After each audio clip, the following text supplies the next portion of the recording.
You are listening to the Pencil and Paper Podcast Network. Visit pencilandpaperproductions.podbean.com to find more great podcasts. Welcome to the Palace of Megapixels.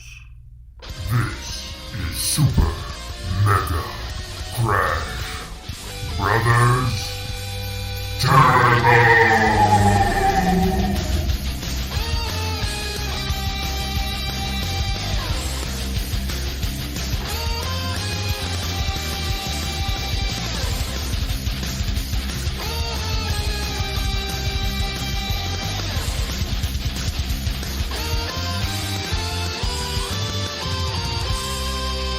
Hello, everyone, and welcome to Super Mega Crash Brothers Turbo. I'm your host, Stephen White. With me, as always, is my co-host, Lacey Finley.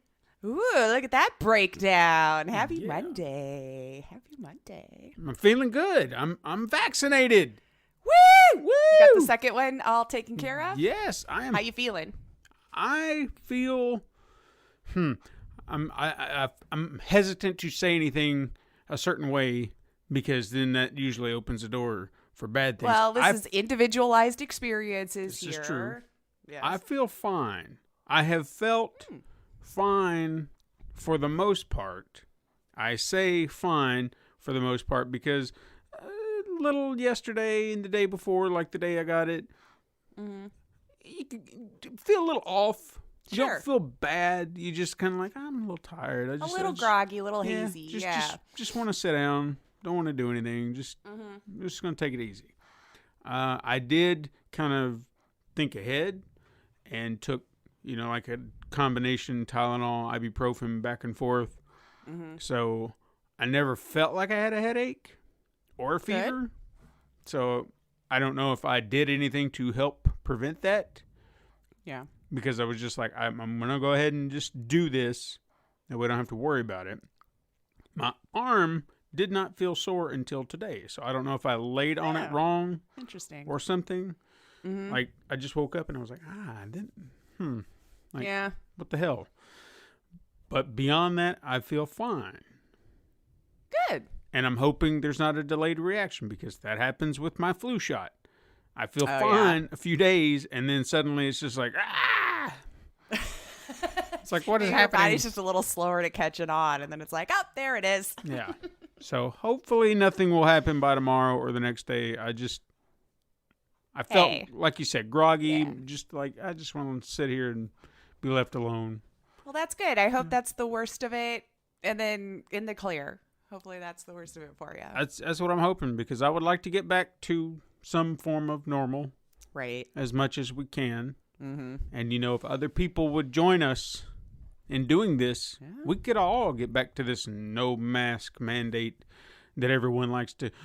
I don't want to get political, but you know what I mean. We don't need to go into all that. Masks are not political. No. It's not political. Masks are not really political. not. Damn it. Just going to say They're that. not, They're not political. It's common sense. It's science. Science. But Science is lovely. it is. It really It's is. how we get vaccines in a year or whatever. Right? Right? But anyway, hey, we're back on the Podcasters Assemble thing. We are. Yeah. Yeah. I hope you guys are actually listening to this, because They're it's a lot of fun. This last episode, we all just ripped into Mortal Kombat Annihilation. I mean, yeah. it's hard to say anything hard. positive. I feel like I found some good stuff, though. Even if I had to make it up. I tried they happened. Yeah. Just my retelling of whatever it is. I at least tried to dig out one nugget of something that I felt was positive. That way I could at least say I'm trying to stick to brand, Right, but right. So hard. So That hard one to was- say that anything was good tough. about that. That one was tough. And all of you out there, if you've not seen Mortal Kombat Annihilation, I don't know if I want to recommend you go watch it. Well, it was like I said in the pod. It was like, I think it really just depends on your own personality and how much you can allow yourself to lean into quote unquote awful movies. And just okay, this is your rules and the story you want to tell. Let's do it then. Yeah. And just turn that side off and just go, okay, for all the weird things you say and just accept it. I mean, I've watched it more than once in my lifetime. And I guess at some point I was thinking maybe I just need to watch it a few more times. Maybe it'll get better. It doesn't. Oh, I don't know about that. No, it just makes me angry. I think it gets worse then, because then you're going to start seeing stuff maybe you missed the first time. And yeah. But hey, they made a movie. That they did. They did, and got people in it. Sure. Yeah. Silver lining. You did something. Yay. Random thing about the movie, but I find it funny how we can all, like, people have different things they remember people from. I remember someone in the podcast saying that Sindel's mother, the actress, played a siren in Oh Brother, Where Art Thou? Which is true. I remember hearing that, yeah. My first introduction to her as an actress was a movie called Oblivion, which was a sci-fi western. It was a B movie from Full Moon Entertainment, if anyone remembers that name. No. And she was like I don't want to say a dominatrix, but it's about as what it is, like a dominatrix-esque cowgirl. Had a whip. Oh my gosh. Yeah. So, that's my first. Ride your niche, I guess. But that's where I remembered her. So when I saw her, I was like, oh shit, she moved up in the world. She went to a movie, and I was like, no, this is not any better. Whatever you want to call this that happened just now. I mean, a budget for the time. Yeah, it wasn't $30 million, I can tell you that. Because I want to know where that money went. Somebody needs the IRS crawling up their ass because they didn't use it on the damn movie. I don't know. Go listen to it, though. You can hear all of our thoughts or whatever came out of our mouth at the time. Yeah. About the movie.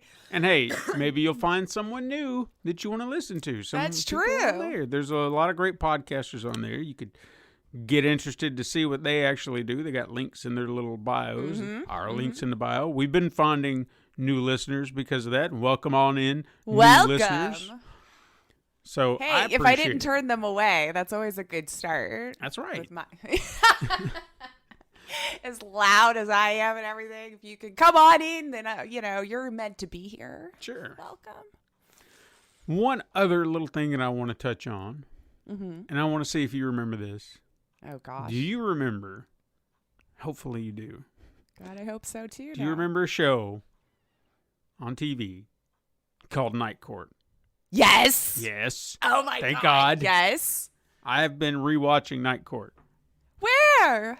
I had to buy it on Vudu. Like they were doing season sales or whatever. Yeah. And I was just thumbing through and I saw it and I was like, oh shit. And looking at the price, 9 seasons for like, I think it was $30. And I was like, I kind of want to buy that. I kind of want it. And I was like, okay, I'm going to do it. I'm going to get it. That's fun. And is it living up to how it you is. remember? It's weird because I didn't realize, and I guess back of my head I did. I didn't realize how many cast changes were just in the first 2 seasons alone. Like I would have probably forgotten myself then. Yeah. Yeah. Okay. So follow me here. And all of you who don't know what Night Court is, we're going to explain in a minute. So just bear with us. But I just want to touch on this. Pilot episode, you had your defense, like the main 3 that have stayed from within the first episode. You had Harry Stone, which is our judge, Dan Fielding, which is our defense attorney, Bull Shannon, which was our bailiff, or one of our bailiffs. And I'm going to say this is first cast member that stayed on up to a certain point, which is Selma, which is the other bailiff. Okay? Okay. Those are our main characters right there that have lasted more than 1 season. The clerk, the court clerk, was played by another actress named Karen Austin. Well, apparently she got let go by episode 10 because, and I read this, and this to me is really messed up, because of a disease she had that was causing her problems on the set. I don't know. I can't remember what disease it was or what it was, but I guess it was just messing with her ability to function properly. So they were just like, okay, go. But she still acts, which is weird, even today. Oh. So like, other people figured out how to work within the limitations, but they were just like, nah, we're done here. we don't want to deal with it. So she got let go, and then in season 2, that's where we get Mac, which is the one I remember most. But I vaguely remember for the most part. Then our public defender, there was a woman in episode 1 who was somebody. By episode 2, she was replaced by another actress named Paula Kelly. Well, with pilots, I'm not necessarily surprised. Yeah. Like, sometimes that always happens from one to the next one. Anyway. Then by season 2, Paula Kelly was replaced with... They started off with replacements, like, here's a different defense attorney. Okay, she's gone. Here's another one. They this is really weird. They introduced Christine Sullivan, who was Marky Post, who came in later. They introduced her in season 2 as a special guest character, like getting her feet wet. Yeah. Then they said, okay, well, we'll see you again sometime. Sorry you can't stay. Then the, I guess, current actress who was going to play the new cast member at the time, she stayed on from there on out. Like, she came in the next episode, and then she was permanent until Christine shows up. Wow. Yeah. At least they weren't, like, same characters, though, right? No. They They rotated them out. Furthermore, and I think this is the saddest part, and I just remember this from memory, Selma passes away by the end of season 2 in real life. Oh. Then they replace her with another similar type, Florence or Flo. She passes away by the end of season 3. Oh, God. And then they bring in Roz, Marsha Warfield, who stayed on for the rest. And it was like, yeah. Wow. I'd be a little, like, panicked to get cast on the show. Well, I'd say with that problem, I mean, Selma, she was a heavy smoker, so lung cancer got her, and that's understandable. They went and sought out another type. So it's like you are targeting the same person who just died of lung cancer, and you're going to get another one just like her to replace her? Not smart. So I think when they got around to season 4 and Roz, they were like, do not cast the same. And that's why we got a young black woman. It's like, she will be fine. Right? Hopefully, right? As best as we know at this point. But Night Court it's a great 80s comedy. It's just silly fun. And they have little poignant moments, which I kind of feel like balance it out a little bit. That was back in the day where most like sitcoms had to end with like a feel good moment or a lesson to have learned, And it doesn't feel cheesy, which is weird. And I will even say for this point in time, the 80s, some of the humor in this, man. It's we should probably, with a warning of it was risque. Times have changed. Okay. I'd say, now, granted, there are those moments where they're like I think there was understand that this is the 80s, okay? So I'm looking at certain things through a different lens. Sure. So, like, there was a guy, and, even what someone could consider offensive, I still feel like they did a good job. Like, there was a guy who was dressed up in, it was just a big, hairy guy in a dress. And someone kind of made that face, and you're like, are they gonna poke fun?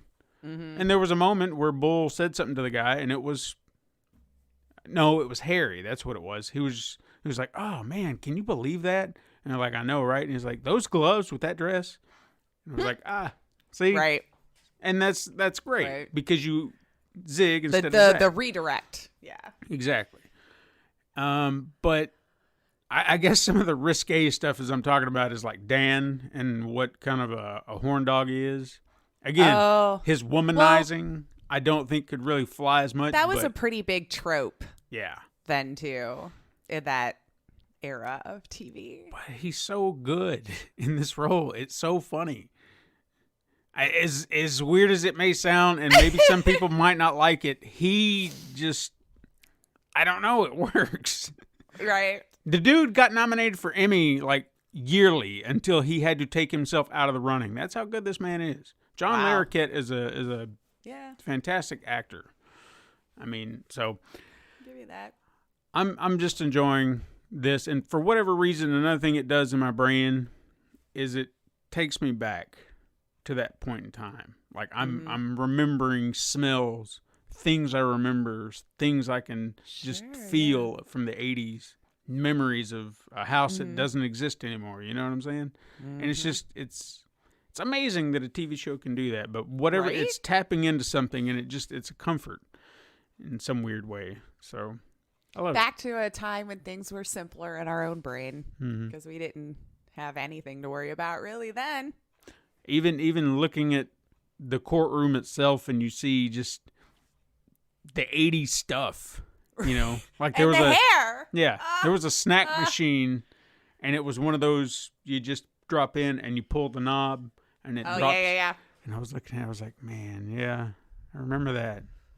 I remember all this stuff. It's insane. But I love it. Simpler times. Simpler. I love it. Anyway, hey, what have you been playing? What have I been playing? So I know we discussed that I was going to play the Resident Evil demo, but like I couldn't. Every time I kept checking it, it wasn't unlocked yet, so I gave up. So, you know, I guess in podcast world, I totally should have had all day yesterday, right? But but I didn't get a chance. So I ended up playing a little bit more through Liberated. I got to, I think, a little over an hour into that one now. And it's definitely more story heavy than I think I was initially thinking as far as like text heavy. Not a bad thing. That doesn't discount it or whatever. I just knew that I had mentioned last week or whatever with kind of that My Friend Pedro feel with how they move. That might have been a little misleading if you were thinking I meant in the action. Okay. So I just like the more I played into it, the mechanic using that description, I think, still works very much so with the side scrolling up and down and all that kind of stuff and how you would control when you do shoot, everything like that. But it is very much more like reading a comic and then playing out certain scenes as the pages flip or whatever. So if you're into a good story like that, that's more text heavy, I still can very much recommend it. I haven't finished it yet. I honestly think I could probably get through the rest of it today. I don't imagine it's that long. Usually indie games like that, I assume like 6 hours, right? You know, and if it goes longer, great, you know. But I'm still satisfied at the end of that, you know, for the value and everything. I think that's good. And then that's probably the only thing with any meat that I dove into. Everything else was just kind of like little piddly things in between of stuff. I was gonna play that demo, man, and I will this week. I'll talk about it at some point in the future, because I was gonna play it just for y'all. Because I'm not a scary game lover. I like to watch these things. I can't control it myself. It get too tense and all this kind of stuff. I had the lights blaring. I was ready to go. In my own safe little space, and it just never would connect. So I'm wondering, it was probably sometime late Saturday evening, I guess, that it unlocked, and I had already gotten myself distracted with another game at that point, playing through Liberated, so I didn't care anymore. I was like, well, it's too dark outside now. I can't play it now. I have to do it in the daylight. Too so late. I am Too late. But it releases this week, and then I won't even need to talk about it. All y'all will have played it that were interested. That's true. And I could maybe just slide on by, pretend like I did, and no one will have noticed. Hey, don't feel bad. I didn't play it either. I forgot all about it. No, I did. I sat down, I think it was like at 3:00 my time. And I was like, okay, because I could have sworn the last thing I saw said like 5 p.m. Pacific for PC. So that's like 3 p.m. my time. And it was still just sitting there hanging on. And then I want to say I checked like an hour later and it was still hanging on. I wouldn't connect. And then I said, screw it, and started doing something else and then forgot to go back. And then I'm not lying, it got dark. And I was like, no, we're not doing that now. No. It's got to be in the daytime. Oh. So, outside of that, though, yeah, nobody wants to hear about me playing The Sims. I did end up playing in the 1890s. I'm starting a new decades challenge, and we'll see how long it holds my interest. I have a question. Uh-huh. Okay. Bear with me, an everybody. Okay? Okay. Because I was told secondhand if this is a thing, and I just wanted to confirm with you since you're a Sims player. Okay. Is there BDSM Sims mods? Oh, there's mods, yes. Okay. Oh, 100%. Okay. Yeah. I figured as much. Like some Ever weird. since the very first Sims, modders have figured out how to make the Sims screw realistically in the games. I've heard some really, really interesting stuff. Like And there's some that's really, really, really bad that like nobody should be downloading and putting, and even the people who mod these mods do not allow those mods. Gotcha. So like, yeah. So Okay. if Well, you could think it, they've probably modded it. I don't want to go into details about what I heard because I don't Okay. feel like it's appropriate. But I Sure. just wanted to at least confirm that level, and I'm like, all right, yeah. cool, gotcha. Oh yeah, people are very good in Blender. Weird. Anyway, That's the human way. We gotta have a sex version of everything, or else, this isn't real life. sure. Oh, that's great. We should talk afterwards. There's some really fun ones. And yeah, I'll admit, I've downloaded some because it's hilarious. Honey money. Well, okay, side tangent, because like there's one, it's called Wicked Whims. We'll just put it out there right there for the ones that are like, yeah, I can get a little risque, but it's up to you. If you're an adult and it's your game and that's what you want to put in it, then fine. Sure. But if you don't set your settings and you just load it up, Sims will just start anywhere. And so you'll just be walking through the park and you're like, okay, this is a little too much that they're just like in the middle of a park deciding with a bunch of people, so it's like maybe go in and set your settings to a more realistic level. Sure. Because I did go into a restaurant and it was bugged and every single Sim stood up, took off their clothes, and sat back down. That would have So been every hilarious. time I'd go out of the house, everyone would just get naked. Anywho. So you got to adjust them settings. Gotcha. Anyway, what have you been playing? Well, I do want to bring this up first before I get into those. I have been recommended yet again to play Disco Elysium. Since Yes. everybody keeps telling me about it. I'm just not sure where you landed on like extremely text-heavy RPGs, which is why I hadn't pushed it. Yeah, it, I mean, I don't think it's anything that I wouldn't want to play, and I keep hearing nothing but great things about it, and I just need to get there, and I just haven't got there yet because I'm always distracted because you didn't play the Resident Evil. You're distracted. I'm distracted. You do I'm get distracted. I don't It's have time. easy to do.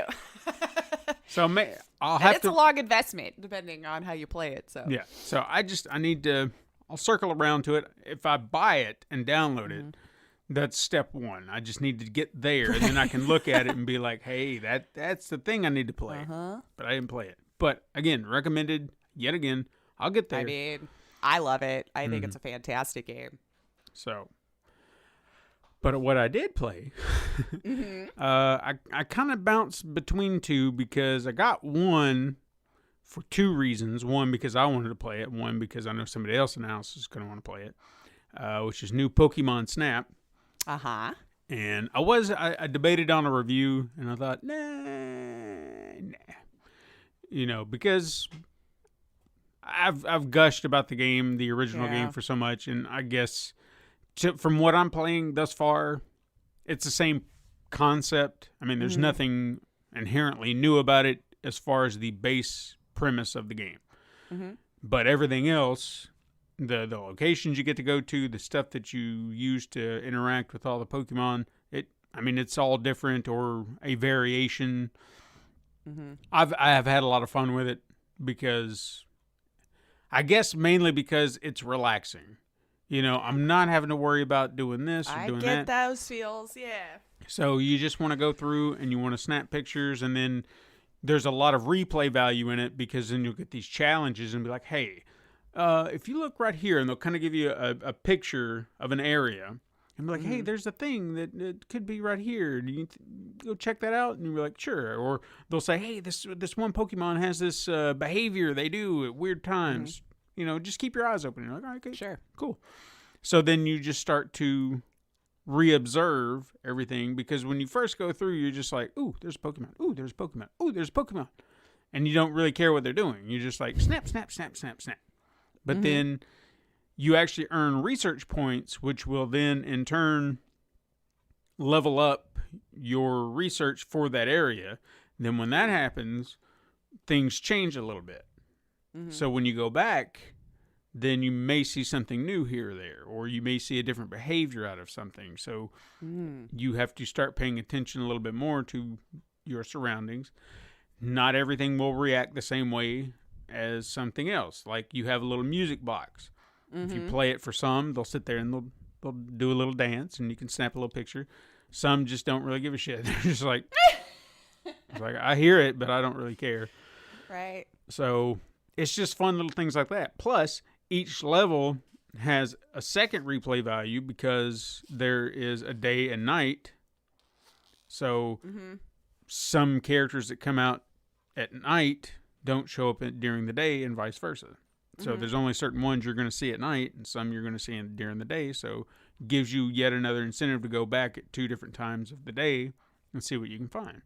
I don't know. It's just there's a lot of. It's just relaxing. Hey, there's fun, nothing relaxing game. Yeah. And I think that's Nothing wrong with those. where I was kind of at, you know, when I was watching or playing it. It was just like, I want to play the other game, which was Assassin's Creed Valhalla, but I was just like, but I'm kind of relaxed. Kind of, And that's fine. yeah. We Just should be kinda allowed to play enjoying what we want to for fun.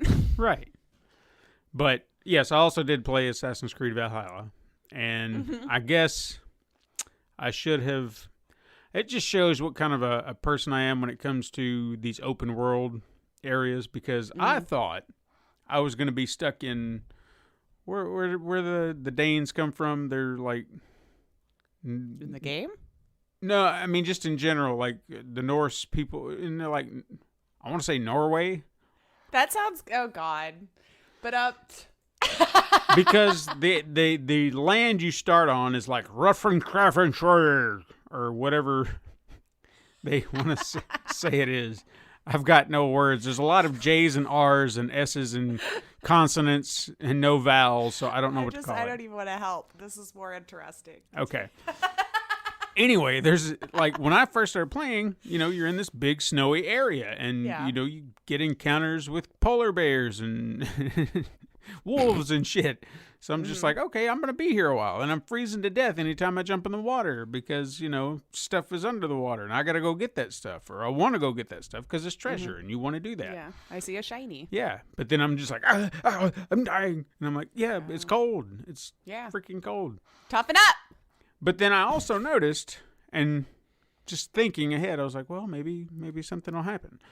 Right up, like, here's the area on the map that I have, and then there's an area above me. And they tell you about what level, you know, is kind of recommended. This area that I'm in is level 1. This area up here, 280. And I'm like, that's a long ways off. I don't want It's a huge gap. Yeah. So I was like, I'm only at level 30. Just gotta go up here now. Okay. And I go up there, and then the entire game shifts, and then I go to an entirely new continent.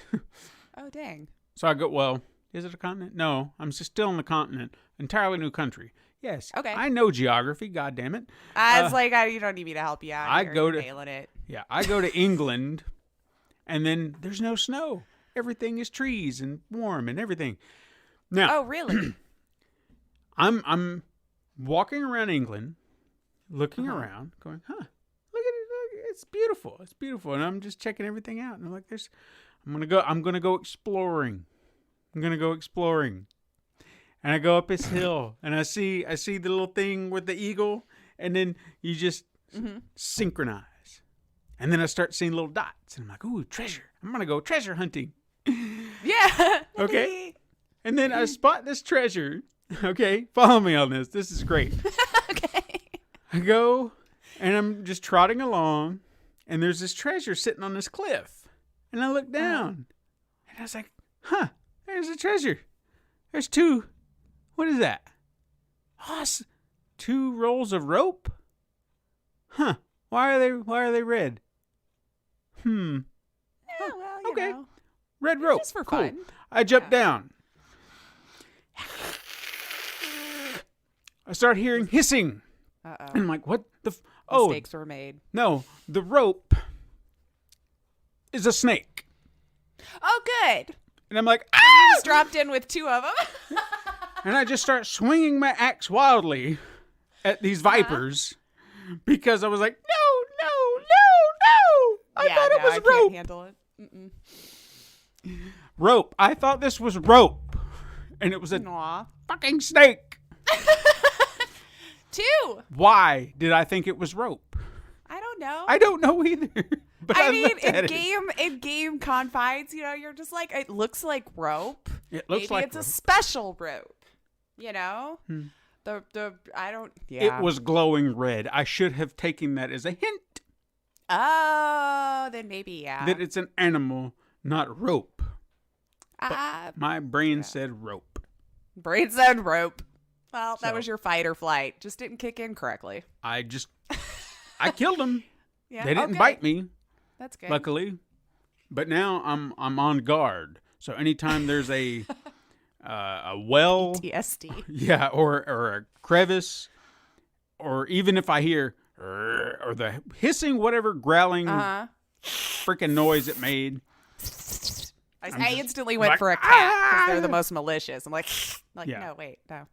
So I go berserk. So yes, that was fun. Weirdly, like I was expecting to encounter some form of wildlife as I was running around, and I don't remember seeing any.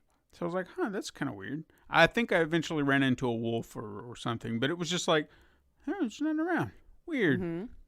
So I guess that's why my brain was like, huh, rope.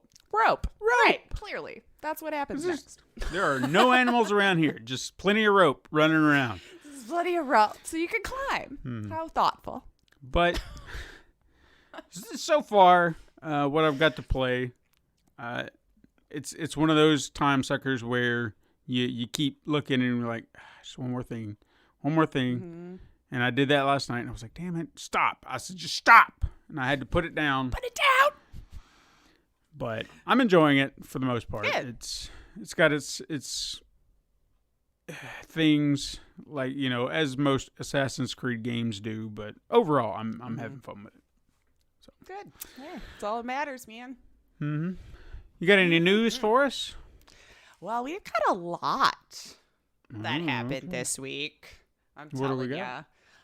What do we got? Well, I think we should just start off talking about our favorite human in the entire world. I know, Mr. Bobby Kotick. Oh yeah, a person we love to hate around here.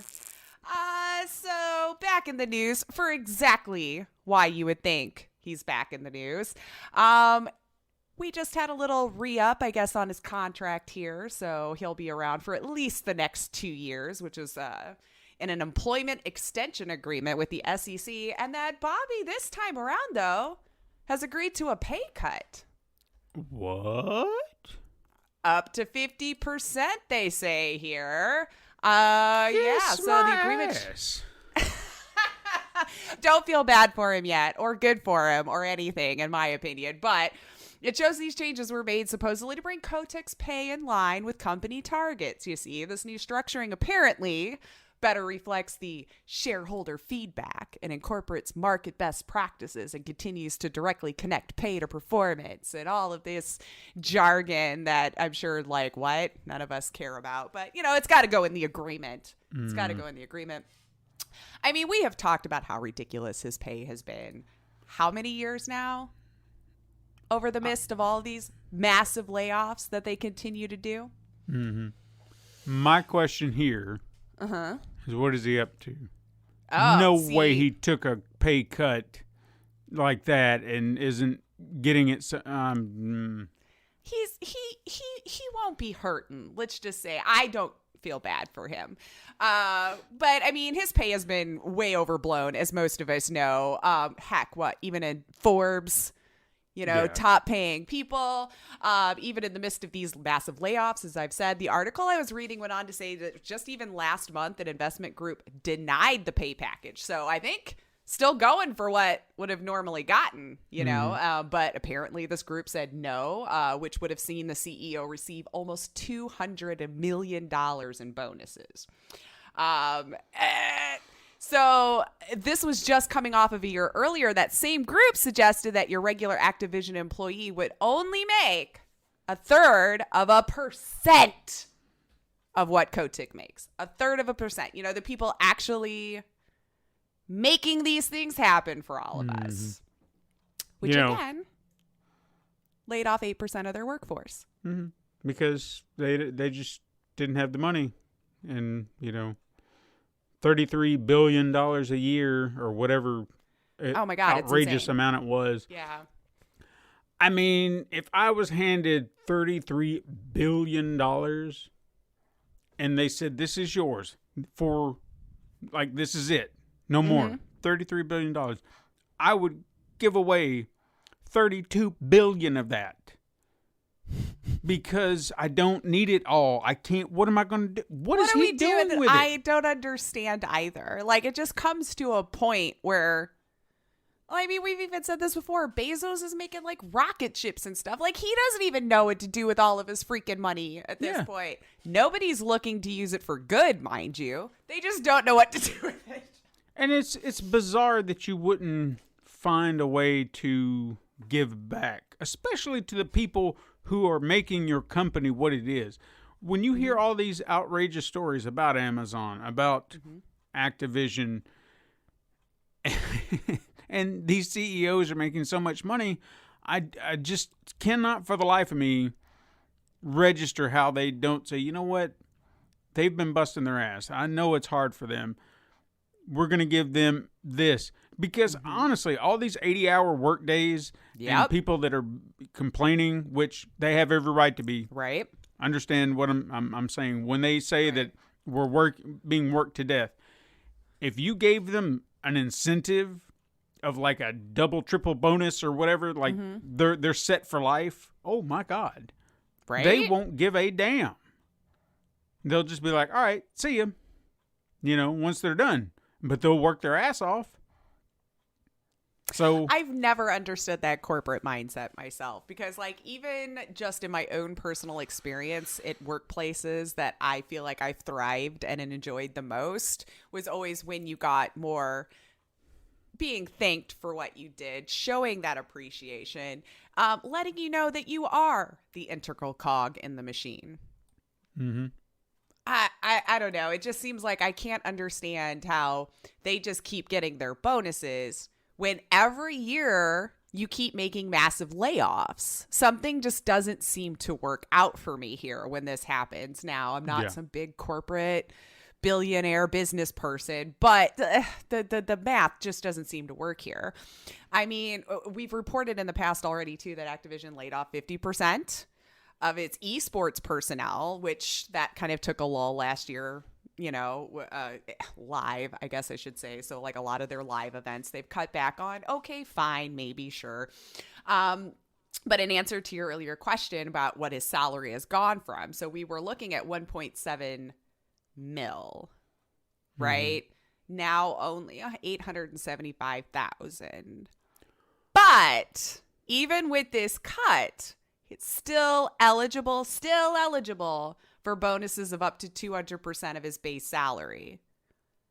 So he still could be at well over 3 for just the bonuses and stuff alone. So I just had to point this out because I wanted to go back and look it up because it's just with all of this keep happening on top of his salary and then the $200 million that Kotick could still be awarded in June, mind you, from all these other bonus structures and stuff that they've had set up with the board committees. 2000, let me see if I can find it here. So in 2018, 770 people were laid off. record high, they reported again that year, right? As far as money's brought in. 2019, 800 employees. 2020 was about 50 so far, and a lot more from like the esports side of things. And still putting up record numbers. So I'm looking at almost 2,000 people that lost their job and a record profit year for them to get more bonuses. Yeah. I mean, that's the only way it makes sense. So, I mean, I know like some people, oh, good, he took half or whatever. I don't even think it was that. He was kind of forced to. And then when you're looking at all of these numbers, like, still going to be way more than fine than most regular humans in the world. So I'm just... That's the key word you just said there. Forced to. Forced to. The way this agreement reads, it was them who said, no, we'll only give you the 850 or 875, sorry. But you could still make like 200 times that on a bonus and all this kind of stuff. So whatever. Their stock is even at an all-time high. Like, so he's even got stock bonuses and stuff that he's in. So he'll be totally fine. So I guess it just depends on what article you're reading, you know, that's trying to make it sound like he did a good thing or not. I still don't believe in his altruism even a little bit. Hell no. So he'll be fine. And then unfortunately they did re-up his contract. So I guess we're at least, or they are, I should say, stuck with him till 2023 at this point, and then see what happens in a couple of years. Kind of makes me wonder this forced pay cut, if that wasn't part of the plan, hoping to kind of just nudge him out, thinking that he just wouldn't go for it. But then why give him 2 more years? Because the plan backfired. Maybe it was like, fine, I'll do that, but I get to be on for... Yeah. And he was like, they were like, shit. It's like, we thought the money thing would just run him off. You know what? You might be right. When it comes to money and these executives anymore, that's all they're looking at is like the digits. So yeah, I don't know. Screw Bobby Kotick still in my mind. He can go suck an ass of a cow. This is why I hate when corporations get too overblown and out of control. So speaking of more monies, though, it seems like this was the week of all of that. So we haven't really talked about Cyberpunk in a while, which is good or bad, depending on who you are. Had a rocky launch. Not even going to get into it. We're all very painfully aware of everything that went wrong with that launch. Rocky is an understatement. But continue. Yep. But among everything that had happened, it seems that, though, the CDPR executives are still getting those bonuses after all. You know, the ones who, I don't know, created the whole frickin' mess we're sitting in the first place. But Jason Schreier, our good old buddy, our good old games business guru over at Bloomberg, reported that 5 of the board members are now set to earn a combined total of $28 million. Now, to compare, employee sources told Bloomberg they'd receive somewhere between $5,000 and maybe $20,000, depending on their seniority for their bonuses. I'm in the wrong business. 5 people making all of this money. So CDPR's annual financial report, mind you, estimates that a $562 million was brought in revenue last year, even with everything that happened. How? I just don't understand life anymore. I just don't understand life.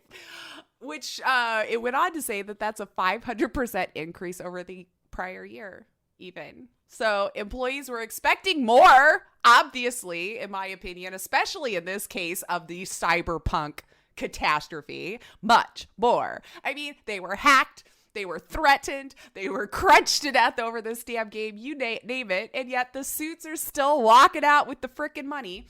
Oh, my God. Anyway, I'm getting off. I'll just go on a tangent. They create this freaking mess. And then, anyway. So the board's still sitting fine, it seems. So it's not, of course, settling well with, you know, other people in an investor call, which is where we always learn the best juicy gossip for these stupid calls they keep making and letting people here. I don't know how it works. Just don't listen to me. But in an investor call, I don't know if I know how to say his name right. Kaczynski with the CDPR over there. I don't know if I could say his last name right. Was asked whether it was appropriate, for all the executives to still take these huge bonuses. And of course, he's like, well, we earned this money and the company earned this money, of course, but the net profits and the bonuses, we get results, we get bonuses. That's just the contract we have. Well, I mean, we've already signed a paper that says we get this, whether it's right or wrong, but our contract. yeah. Let's stick behind the contract about whether that's right or wrong. Sure. I mean, those are not, you can't break them. They're binding. We already signed it. Like, I know it looks like a mess, guys, but it's in black and white. Let me tell you something about bonuses, okay? My job does bonuses yearly, okay? So if there's a profit, we get a profit sharing bonus. Yeah. And I have this hunch at some point they're going to find a way to ease away from those profit sharing bonuses for those of us who work while the executives continue to get theirs. Because we've all been waiting for it to happen. Well, if you think about it, like, and this again could be a whole other topic, but I think that's one of the problems with like overblown capitalism or whatever. It's like you keep thinking every year has to beat the one before. It has to beat the one before. It has to beat the one before. You get to a point where like, how much more can you possibly do for this thing? So they have to start doing all these manipulative little things to keep their pockets looking like, hey, the shareholders are happy. This is the only way we can give them more money is to keep taking it away from that. Yeah. God, I wish there would just be that one beacon of a company for the games that would come out and be like, look, I make my 80 a year. I'm happy. I'm living comfortable. I don't know, whatever, even 200 a year, whatever, be a little greedy. But then like after that, like keep your machine oiled, man. Keep your machine oiled. Anyway, so I guess congratulations to the CDPR executives. After all of the mess that you've made, you're still getting your little payday. Screw them. I should have looked up if they laid anyone else off too, because I feel like that's always, if they get a raise, we got to see how many people had to lose their job for it. So I have to eat some crow, it looks like. Okay.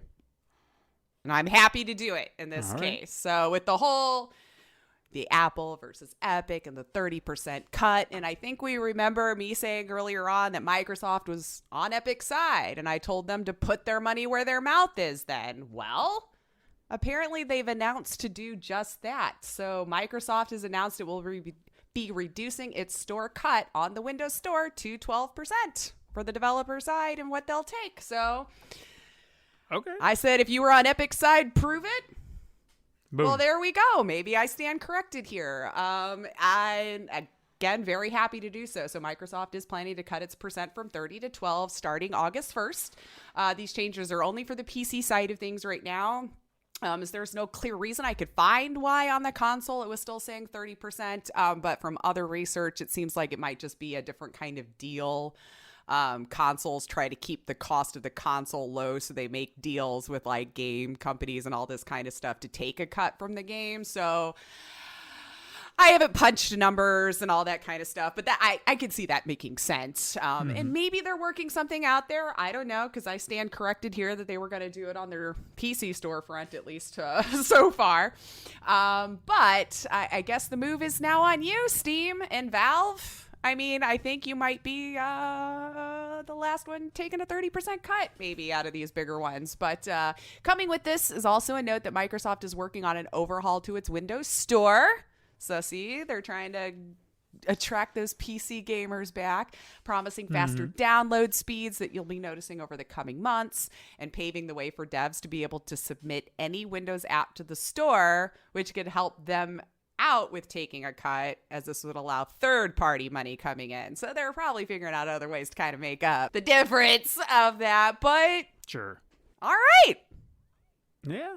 There you go. I mean, looks like they're at least going to try, because I was saying, man, like, you're going to be on their side. You're doing the same damn thing. But with this challenge with cross-platform games has been the one that was really coming up here. Because, of course, we just mentioned they'll do it for PC, but not for console. What if you're a developer for both, right? Like, your game's on all these platforms. So, like, what do you do there? For the player, you're fine. Nothing's going to change for you.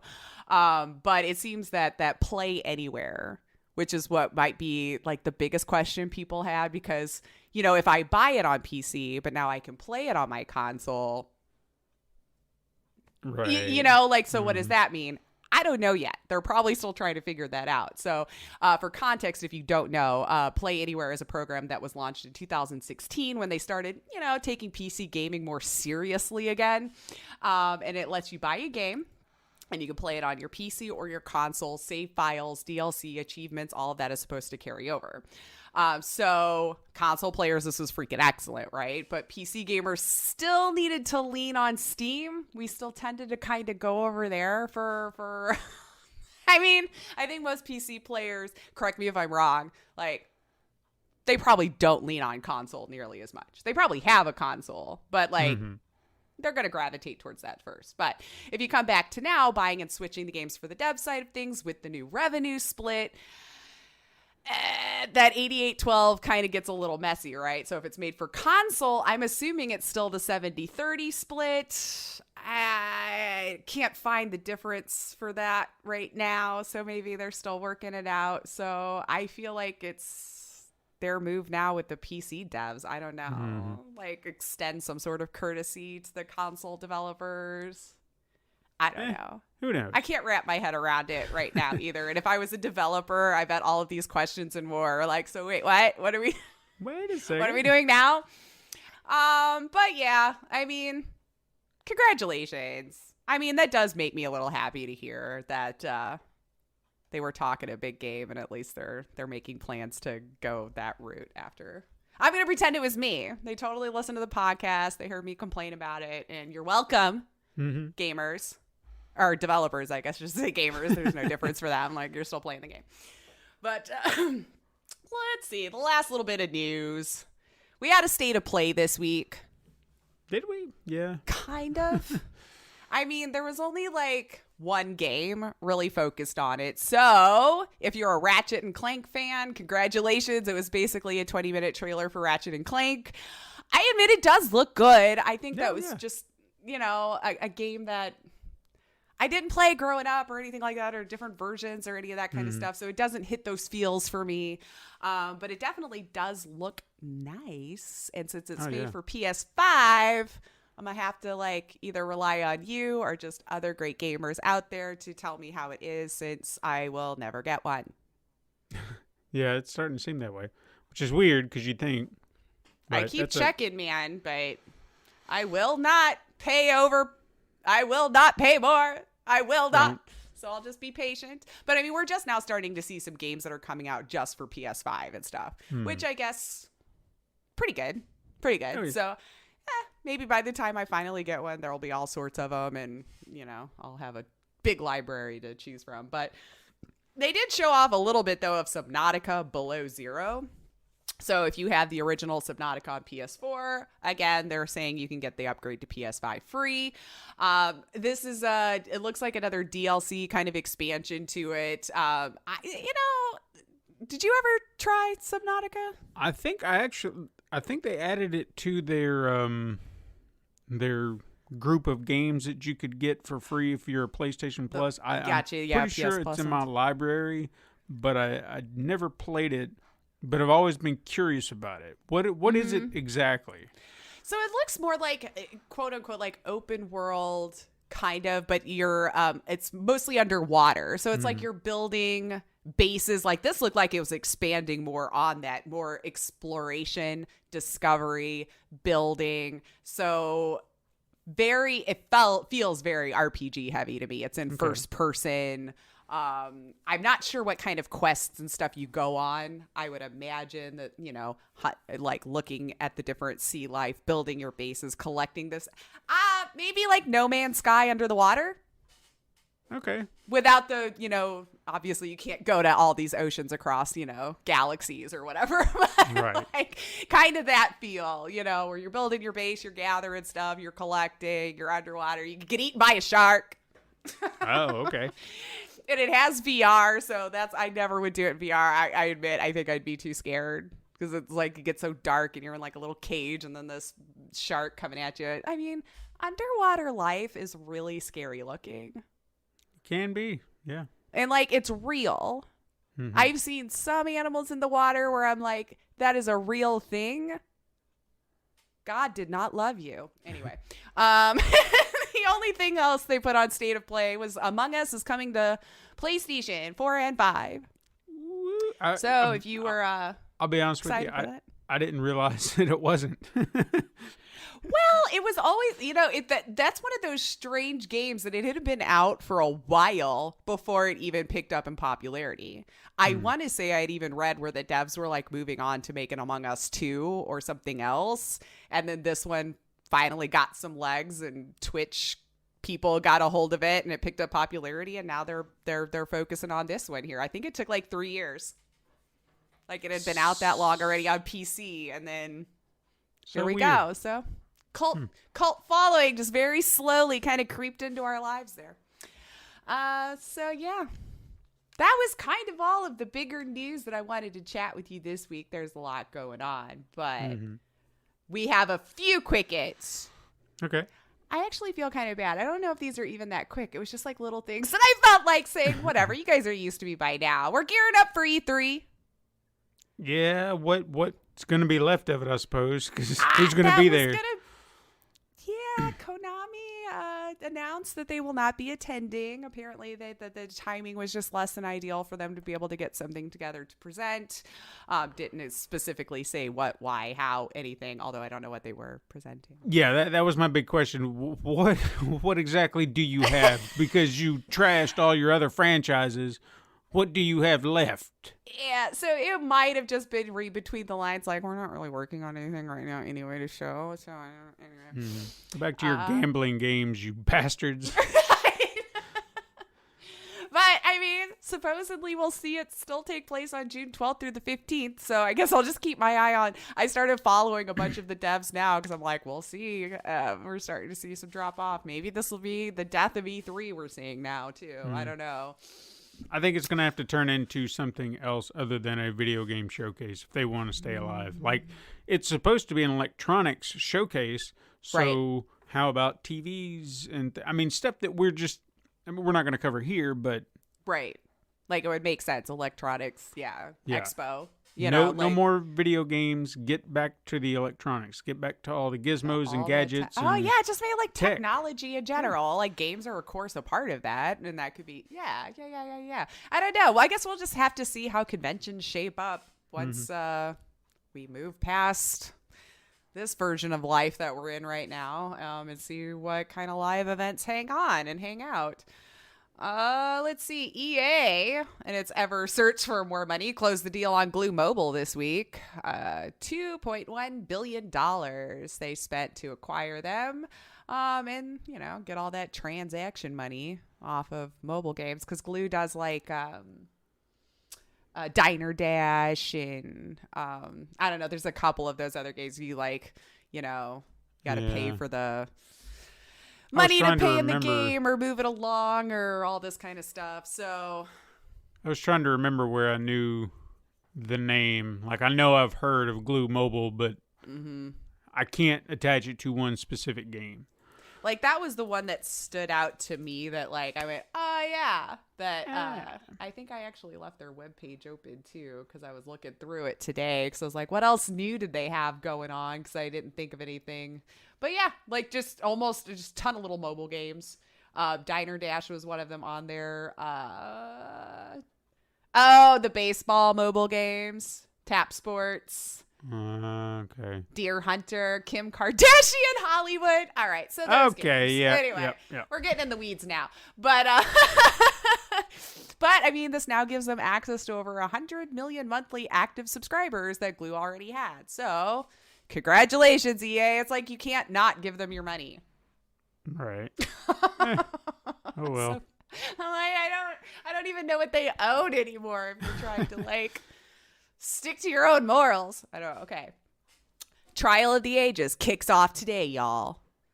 Epic What is that? versus Apple. Ah. It's actually starting today. There will be testimony apparently throughout from Tim Cook, Phil Schiller, Tim Sweeney.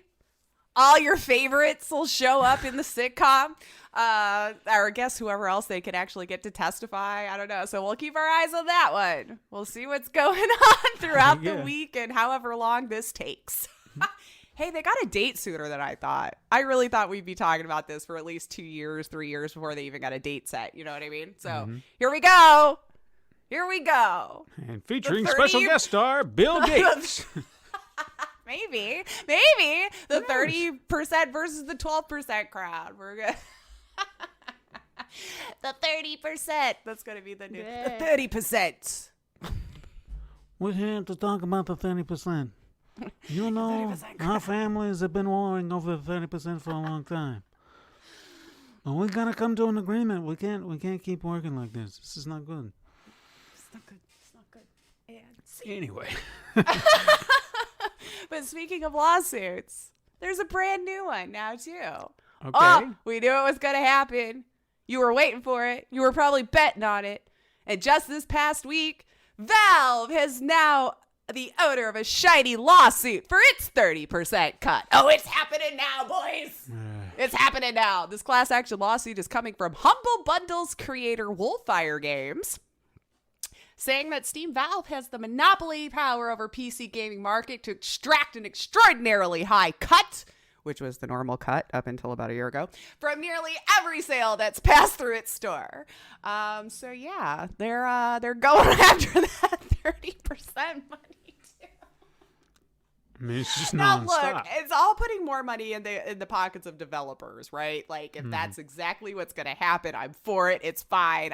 They're the ones who created it, gave me this entertainment.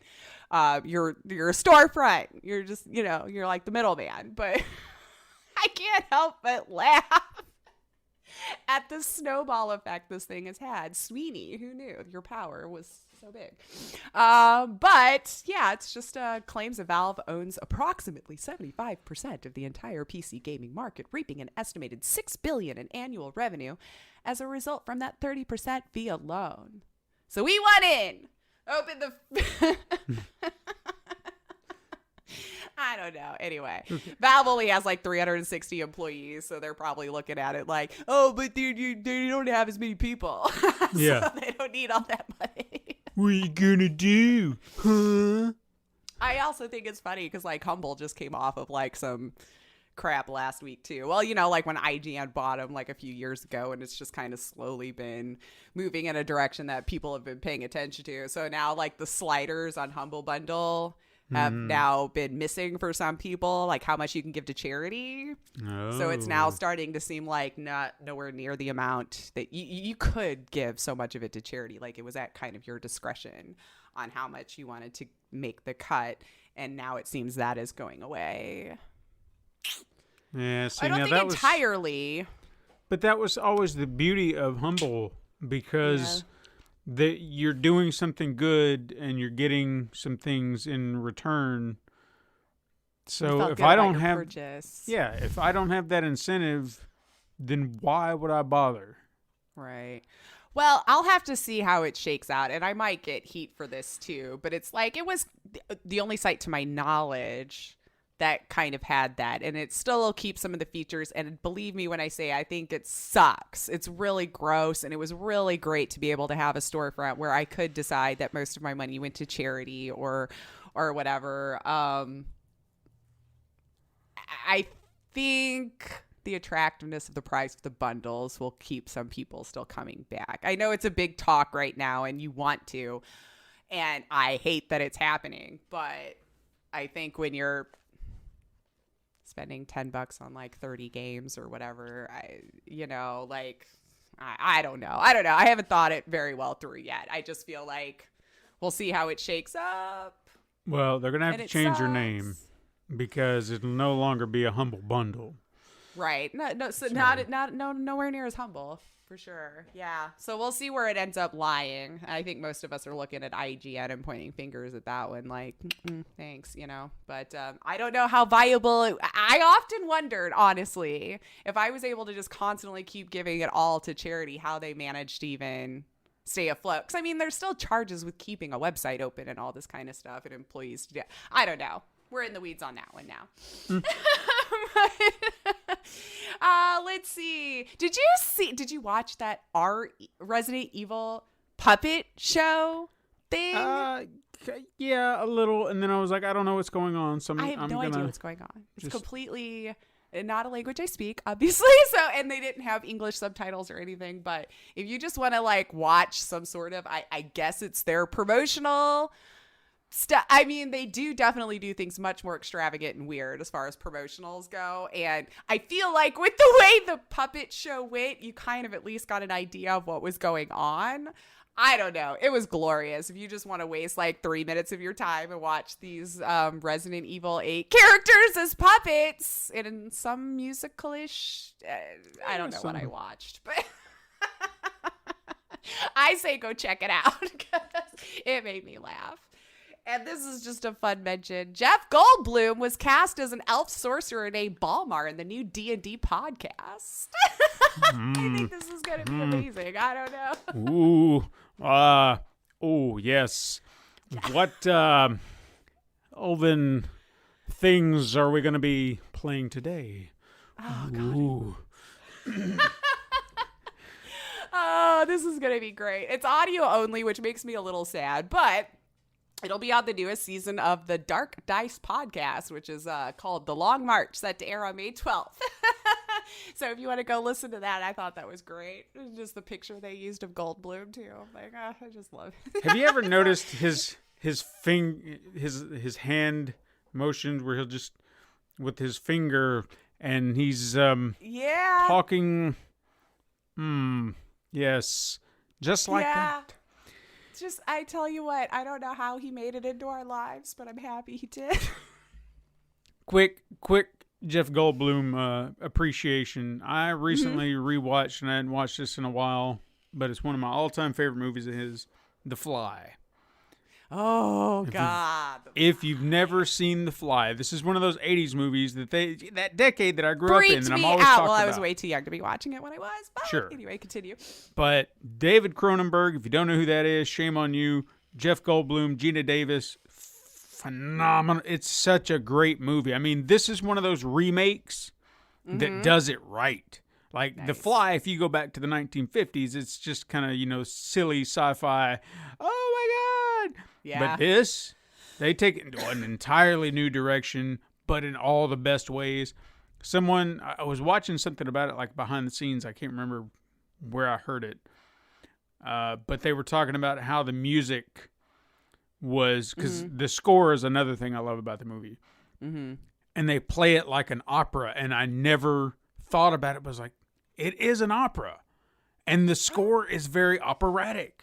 Oh my God. And it just added yet another layer. But he's phenomenal in that movie. Highly recommend it. It's one of those I've been wanting to get on Blu-ray or something like that. And I think I found a set, but it's an interesting set because and I dismissed it initially because of this. It's all of the Fly movies. So you'd have to get the original ones, but that one is in there as well. And I was like, I really don't want that one. I've never seen it, mind you. I've never seen it, but it was just like, I just want that one. Just this one. And, well, if it's cheaper just to get them both, then I guess whatever. That's the messed up part is all the prints of the other, like if it was ever on DVD or Blu-ray before, you can't find it. So it's like you get that set or you don't get it at all. And it's like, well, damn. You just take it. Back me into a corner. Love it. But his Brundlefly. Ooh, he's just amazing. He's so great. Lovely. Just like the little nuances, like the little fly twitches. It's creepy, but it's so good. I know. I'm telling. Go watch it. We're like, go back to the 80s this episode. We're like, go watch Night Court. Go watch The Fly. Yeah, I don't know if it's because it is May now. Fingers crossed. Yes. It was last seen, like I watched it on Amazon Prime. It was on there. So if you can find it on there, go check it out right now. Go check it out. I swear to you, it's a great movie. You'll love it. The ending is nightmare fuel. Just be aware. But before that, just be prepared. By the time you get to the end, it's intense. Just prepare. Prepare. Anyway, continue. Man. I'm sorry. Yes. Let's see. More Borderlands casting news. We now have our Moxie, who will now be played by Gina Gershon, if we remember her. I looked her up. I guess like Face Off and Showgirls was like the top ones that like stood out, like that I remember watching. And then it looks like Charles Babalola. I'll admit I didn't know who this was, but has been in episodes of Black Mirror. Is cast as Sir Hammerlock. And Cheyenne Jackson, who said it was from American Horror Story, and also 30 Rock, which I was like, I never watched enough 30 Rock consecutively, so I could have easily missed whatever these were. But Cheyenne as Jacobs, which the article was assuming was Wainwright Jacobs, which I'm not as familiar with some of the lore. So if that means something to you, then there you go. And then Bobby Lee as a brand new character named Larry. So a brand new one that none of us even know. There you go, people. There's that brand new character bullshit they cram into these video games because we don't know what's going on here, so let's create a character that people can just relate to because and then they can't complain about because it wasn't canon anyway. So look, I'll admit this. That was one of my complaints with Monster Hunter, like initially, but in the context of that story, I've actually started to give it a pass. Okay, because there are really no characters in Monster Hunter that are like Mortal Kombat. You know, you're just the hunter. This is the hunter. Okay, so let's bring in someone that trains with the hunter. They become a hunter, but you don't have a real hunter character. Like if they said, we're going to make a Legend of Zelda movie, but Link's not going to be the main character. It's going to be this guy, Charles. It's like, who? good old Chuck. Yeah. Because the audience needs somebody to connect with. And they don't know who Link is. They can't connect to him. Because fantasy doesn't work like that, right? Right. Anyway, right. But Mortal Kombat. People trying to use their imaginations. Yeah. Go figure. Slew of how many damn characters in those games, and they couldn't pick one that we could all relate to. I actually laid out an entire plan. I'm going to go on a rant. I'm going to rein this in. But just the story beats, certain story beats that could have been tweaked and changed to make all these story elements work as they did in this movie, but more cohesively and without Cole. So, even with Cole, matter of fact, like, why not explain why Sub-Zero was there to kill Scorpion in the first place? You know, because it never really did. Now, we could make assumptions as to why. Of course, I could say I've watched so much now that I could tell you. Yeah. I mean, yeah, sure. But yeah, in this version. Yeah, in that movie, it never really did. So, why not say, hey, Shang Tsung hired him to do so because he knows that his bloodline or whatever is going to be integral to the tournament, and we need to get them out of the way. Great. Okay, that explains that. And then when Cole shows up, you know, it's that mystery kid. Oh my shit! I thought you killed them all. Oops, sorry. The bloodline still lives on. And then there you go. One little detail like that, and then that would have explained. All right, well, at least it makes sense now. Sonya and Jax. Why didn't we follow them discovering all this stuff about Mortal Kombat? Because that's what they were doing. Remember, they were kind of in the middle of that. Right. Take Cole out. Because now we can relate to Sonya and Jax because they're like, what is this thing? We're doing research. Huh? What is going on here? Mortal Kombat? Right. We're discovering this too, people. Right. Learning along with us. Yeah. I don't know. It's a lot of... I don't know. They really dropped the ball. I'm sorry. The more I think about the movie, I get angrier at it. Oh, no. Well, I only did it the one time, so I guess I didn't have very much expectations. Yeah. I was actually talking to someone the other day A friend of mine was just like, I guess I'm going to watch this. And he messaged me halfway. He's like, when Liu King tried mansplaining the Arcana, I was done. And I was like, fair enough. It's like, fair. All right. No, that's fair. Yeah. I was like, I don't blame you. Right. Anyway, continue. Anyway, fun one. Shirley Curry. I don't know why I said Curly. Shirley Curry. Which is, of course, as most of us know, gamers' most favorite Skyrim grandma. Sure. Now has a follower mod, and you can recruit her after doing a short quest. Oh, wow. I watched the little video. It's so cute. It looks just like her. Shirley, who's now, if you download this mod, is a Skyrim follower, which you can download over on Nexus or Bethesda.net. And her character is a barbarian whose specialty is two-handed weapons and archery. And combat looked amazing when she was doing it. It's only available on PC, though, right now. Sorry, guys. Oh, and Xbox One, if you could do the Bethesda.net thing. But, of course, PlayStation and mods never seem to get along that well, so you can't do it over there. But she even recorded dialogue for it. Aww.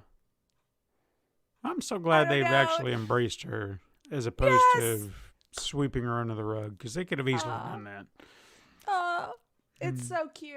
I recommend it. So apparently, like, all of her dialogue and stuff is just like her telling stories about characters in some of the series that she's done on YouTube, and like her opinions and comments and observations about locations around the world and stuff. So I don't know. It'll be they are promising expanding on it later on too in future updates. So it's so cute. And because of the fan support, she's NPC in Elder Scrolls 6 whenever that is. So like, aw, but now you can have her as a follower. I thought it was so adorable. Anyway, my last Quicket. Guess what? Stadia announced in a full amazing fashion this week about adding a search bar. What? A search bar? What? They totally bragged in a tweet about how Google, a search engine company, took 17 months to give Stadia a search bar. Holy shit. This is the most innovative thing I've ever heard in my life. Never mind that the Epic Store doesn't have a shopping cart. It still doesn't have a cart. I checked today. But we're getting a search bar on Google's gaming platform. The world. Do any of you wonder now why Valve is king? Who would have thought common sense just helps? I mean, this is game changing. Game changing. I couldn't help but laugh so freaking hard. Definitely go back to that tweet and read the comments, because there's some gold in there too. Anyway, which begs the question, what have you all been doing this whole time since they got more than like 5 games? Now, I know initially, like when there was 5 games, you probably just didn't want to be disappointed by constantly searching for games that wasn't there. But now that we have like 170, what have you all been doing this whole time? Oh no. Just like flipping through. Is there at least an alphabetical order? Like, oh my God, I only messed with it when I was playing that one game, and it was on the front page because it was brand new. So I don't even remember if I tried to search for anything. I guess I didn't notice, but I guess I didn't either. Well, now you can. Good. You can. Now you can search up them games, people, from, the search engine masters. They now bring you search bar. A search bar. Oh my God, this week was hilarious. So as I'm looking through here, I think that's about it. I think I've rambled on enough. Some of this other stuff here, so we know what's going on. Okay, this one's kind of fun though. If you are a Pokemon card collector, just one thing that I had seen. Apparently, if you have been trying to get these cards assessed and maybe get a nice little payday on it, apparently it's in such a flux that you could be waiting up to like 9 months to get it done. Like these people, I'm assuming, my biggest guess, pandemic, people trying to sell stuff. Sure. That's what I'm thinking. But a card rating company apparently needed to actually hire employees so bad it was offering $1,000 in starting bonuses because they just couldn't keep up. And another company had to buy 2 warehouses to store all the cards it was getting in. Good God. 2 warehouses, y'all. So where are they going to, like, how are they going to sell the cards? I have no idea at this point. They're probably still just trying to get through them all so they can tell you if it's worth anything or not. But apparently, even the most basic little Pokemon card can fetch up like $40 if it's in excellent condition. And graded cards are like 20 times worth more than that, which I didn't really realize. Like that grading made such a huge difference. But eBay, of course, is going to be racking up on this here. But keep this in mind. If you are one of those card carriers looking to sell, if there starts to become an influx of the same card, the value will decrease.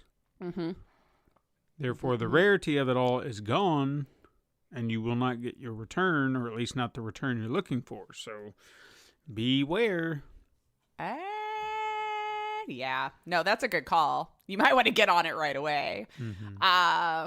Yeah, I honestly think it's just, people are trying to hurry up, make some extra cash, whatever. It was going on to say here, too, that eBay might also actually be adding a feature to its app to scan cards and repopulate listings with the information. Because, like, with everybody putting it on there, so maybe that's a little helpful, making it slightly faster to get them listed and maybe sell. So, yeah, if you're one of those collectors and wondering what's going on, apparently you and the entire world had the same idea, and they're working hard to get through them, but you'll be waiting a while to get that grading, it looks like. So, best wishes. I hope all your cards are worth millions of dollars, and you all are in the money by the end of this year. I always wished that I had a rare comic book. Something. I mean, yeah, I bet the Hubs does somewhere if you would go through the ones he still has left at his parents' house from however long, because he read them for so long. I mean, I've got boxes. All I need is someone to just tell me, no. I tell you what, Marvel needs to do it. Marvel needs to go out and make one of these off characters super popular, and then I just happen to have one of those comics they were in where they did something, but we were like, like the first appearance, we just threw it away. Yeah, there's like, no one's gonna give a damn about this character, and then suddenly it's like, oh, this character's hot. We need the first issue. I got it. What you need, man? So I don't know. Well, best wishes in that endeavor. Yeah, well, but I hand it off to you, then, my friend. okay. Well, Hand it off to you. Like I was talking about earlier, I debated on a Pokémon Snap review, but then I decided, no. Today's story time. Story time. Yeah. Story time. Now, a few weeks ago, I took you on a long journey of the storied history of the light gun. You remember that? Absolutely. Now, within that tale, I did mention a game that utilized the technology while it was moving it in a new direction. And that game was Periscope. Upon mentioning said game, I also made note of its possible creators, which was Sega and Nakamura Manufacturing. And I said possible because that answer has been and still continues to be a contentious topic. So with that in mind, let us dive into the mystery and see what outcome we can derive from what we know. Yeah. Okay. Now, first things first, shout out to Ethan Johnson, who provided much of this information.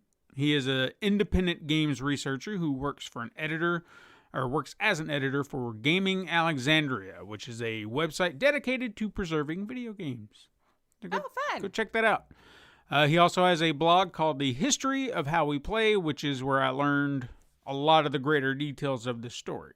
So if you're into gaming history, game preservation, give these people a follow on socials, check out their sites, and I'll put links down below if you want to take a look at them. Check them out. Now, one may ask, why does ownership of a long-dead game matter at all? Well, when important history, like the first game to charge a quarter, is in question, you might want that claim to fame, quarters became synonymous with arcades. The more you had, the more you played. And they were like gold to kids. By God, if you found a quarter on the floor, game! Will work for quarters. Yep. So why is this game's ownership divisive? We all know the exact person who was responsible for Pac-Man, Mario, Sonic, hell, even Space Invaders. Yeah. Tomohiro Nishikado. Ha! I whipped it out, and I couldn't even say it like One good, of these days. but I did. Tomohiro Nishikado. I don't know why I see two eyes, and my eyes. You're like, yeah, your whole face is like, I gotta do this noise. Nishikado. Ha! Nishikado Tomohiro. I got it. Anyway. Let's look at what we know from each side. Let's start with Sega. Let's do that, yeah. Okay. Now, at this point in time, Sega barely existed. They were created in 1965 through a merger of Rosen Enterprises and Nihon Goraku Busan. Pretty sure I said that right. Now, Rosen Enterprises was initially a photo booth manufacturer before getting into coin-op machines. Coin-op means coin-operated. That's what I'm going to be saying that quite a bit. So, follow me along here. I was like, why are you telling me? Oh, yeah, I guess maybe. I'm talking to the people. The other company, which I'll abbreviate to NGB because I don't want to say that again, manufactured jukeboxes and slot machines. Now, together as Sega, they decided to become a gaming manufacturer. Keep in mind, these were not typical games you would initially think about at the time. They were more like carnival attractions. I'm sure, I don't know about all of you out there. Think about those big games they have like at Dave & Buster's. There's not just a cabinet and a monitor and some joysticks. It's like some big, gigantic, of course, not as high-tech, but you get the idea. Think carnival attraction. Now, initially, the company was looking to create games like basketball, just like the shooting the hoops and, you get the scoreboard and all that stuff you find at Chuck E. Cheese. Yeah. There you go. Why didn't I think of Chuck E. Cheese a minute ago? Chuck E. Cheese. Well, probably Dave & Buster's might be more current. That's true. Who knows? But it seems that Sega wasn't really looking, or they were kind of trying to think of something more unique, something original, as opposed to just doing what everyone else was doing. They wanted to establish themselves in the market. Now, according to one source, company head David Rosen sketched out an entire idea, and that game was then created and showcased in London, a trade show in London. I wish I'd have just said that before. In November of 1966. This game was Periscope. Now, a description of the machine printed in the industry trade publication Cashbox labeled it as, quote, the Sega version of the Torpedo Shoot Periscope game, which indicates this is a similar idea to another game called Torpedo Shoot. Okay? Now, a lot of these dates and a lot of these little articles, they're very interesting details to keep in mind. Now, this particular game was developed by a company called Mayfield Electronics. Torpedo Shoot is what I'm talking about now. Okay. That was developed by Mayfield, Electronics out of England and developed a variety of coin-op machines like slot machines and slot car racetracks. Remember those things? I do. That was fun. Now, while their game was not identical to Periscope, Torpedo Shoot did feature certain similarities and had already released in 1965. Okay. Now, while there is no direct correlation between the two companies that has been found outside of an unrelated patent, Sega and Mayfield could have had business dealings that led to these similarities.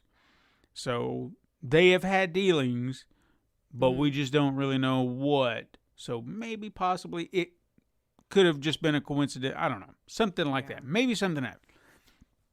So an accusation of infringement here is easily unfounded. Nothing beyond that. In fact, game developer Taito,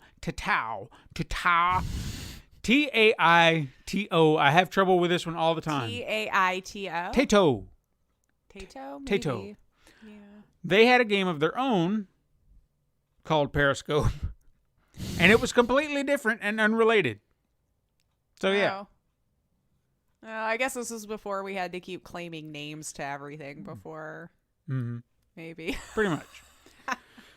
Now, in June 1967, another magazine called Coin Slot published what is thought to be the first known photo of Sega's Periscope. In March 1968, Sega officially announced its launch in America, which I wrote the wrong word. Cashbox called it an industry classic. Ooh. An interesting choice of words for a game at this point. Okay. Wait, what? For Periscope. They were launching Periscope in America, and Cashbox called it an industry classic when it launched in America. So 2 years, and it's an industry classic already? Oh, that's like marketing, mumbo jumbo, I'm sure. It's an interesting choice of words. Yeah. We'll just say that. But I agree. However, if all of this is 100% factual, then this establishes Sega's timeline. Okay? So, to our knowledge, it came out in 1966, launched in America in 68. This is Sega's timeline with the game Periscope. Now, let's look at the other side of it. Nakamura Manufacturing was founded in 1955 by Masaya Nakamura as a developer of rooftop amusement spaces, which is something I never experienced, but it sounds amazing. Like, it's just one big rooftop, and there's a whole bunch of amusement park-esque games and attractions. Based in Tokyo, obviously this is why we haven't seen it. The company eventually evolved into a manufacturer of amusements like Mickey Mouse kiddie rides. You know, Mickey Mouse kiddie ride. I don't know, like a train or some shit. I don't know. Or like those little spinny cups. Yeah, woo! Yeah. That began production in 1965. It is also said that this is the year the company created Periscope, which would predate Sega's claim by a year. However, no evidence exists to confirm this claim. In fact, the first published mention of the game by Nakamura was in April of 1967. 10 years later, an interview was published by Masaya Nakamura in another publication called Playmeter. In this interview, Nakamura was asked what the company's first amusement device was, and he said it was Periscope. When the interviewer compared Periscope to another, more recent game called Seawolf, and asked if this game was its predecessor, Nakamura admits that while it was the first well-known submarine game in Japan, there were other very similar ones just like it. Now, one may assume many things with that statement, because that sounds like maybe there were others and he had one too. Right. So was he the first or just one of many or However, an additional question is noted where it was asked if the company ever sold their games to competitors and licensed them out, to which the reply was yes. Now, while he didn't explicitly call out Sega here as one of the competitors, it is worth noting that Sega was a major outlet for international releases. Okay. Yeah. Now, beyond those articles, numerous photos featuring what is featuring? We're having a rough time today. I am. I saw Nakamura and I saw feature, and they just came together as featuring. Numerous photos featuring Nakamura's Periscope surfaced, with most of these images noting that the year is 1965. And there are a few others that are a little bit more ambiguous. Another thing to note that I've yet to mention was the design of the two machines. Now, side by side, they are damn near identical with few minor differences. One would also have to assume they function the same as well. And the reason this cannot be confirmed is there aren't any working models of both versions. Aww. Yeah. Although, in my research, I actually did come across this website called Flippers, and they were attempting to restore one, but some pieces were missing. So I'm kind of hoping they just might... I think they probably have to sideline or maybe try to come up... It might not be 100% authentic, but... Yeah, they might have to rebuild some stuff. Mm-hmm. Anyway, with the information before us, one can deduce an argument in favor of either company. One may be stronger than the other, I would say. However, one historian has hypothesized what he believes to be as close to true as possible based on the facts before him. Alex Smith of They Create Worlds, which is a history blog podcast, has investigated this situation thoroughly and posits that Nakamura created the original Periscope, but as a custom rooftop installation model built for one of the amusement spaces. However, since the company was not able to manufacture full-scale arcade models until 1966, Sega could have copied the idea and manufactured the first arcade version. But this also suggests that Sega be thieves. And their accounts are better documented, which kind of strengthens their case a little bit. So who do we believe here? I mean, at this point, you're probably saying, why does it even matter? I mean, perhaps it really doesn't matter because no one's truly scrambling to play Periscope. And but still. Yeah. And history, we'd like it documented properly, I would hope. Yeah. I mean, there are no lawsuits pending over this IP. This game was a huge hit in its heyday, and it ushered in the quarter-based coin ops. So knowing this history a little bit more clearly could help historians understand more about the industry at that point in time. I think that's another reason we want to have all the facts. Sure. Unfortunately, this may be a mystery that is never truly solved, but only speculated on. Because it's ironic that the past is hard to see for a game called Periscope. You know? Well done. Mm-hmm. But there's something to that hypothesis, I feel, that I can see where it could have been built as something not necessarily as an arcade machine. Sure. And perhaps that's where the 1965, that's when it was made, idea comes into play. So they could have had one. They could have shown it off. And then someone said, that's a great idea. I want to do that too. Or maybe they even told them, it's like, hey, why don't y'all go out and, you can do that. Who knows? I don't know. Right. Yeah. But there's something about that I feel like has a genuine, that makes sense. What happened beyond there? Like why Sega got it? Who stole what? If anybody? Right. I don't know. But it's fascinating. You'd think at this point, I know this is old, but it just feels like why don't we have all the facts with this one? It's bizarre.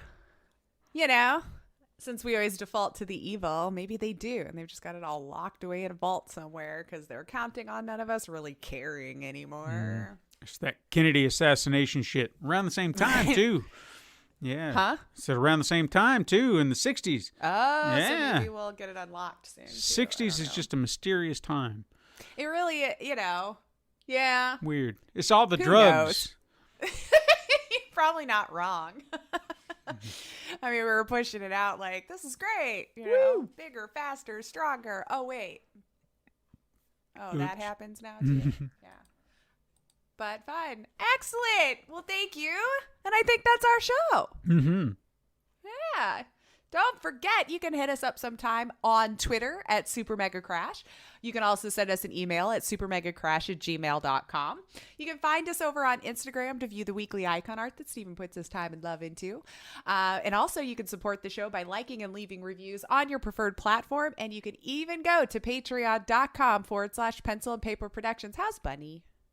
Doing good. Doing good. Good. See, be cool like Bunny. She's like thriving. Tell your friends to find us on the Pencil and Paper Podcast Network or search Super Mega Crash Brothers Turbo on Apple Podcasts, Podbean, Spotify, Google Play, Stitcher, iHeartRadio, Pandora, Amazon Music, and even youtube.com/Pencil Paper Productions. Thank you for listening. I am Lacey O'Finley. And I am Stephen White. And you can join us again next time, Super Mega Crash siblings. But until then, game on.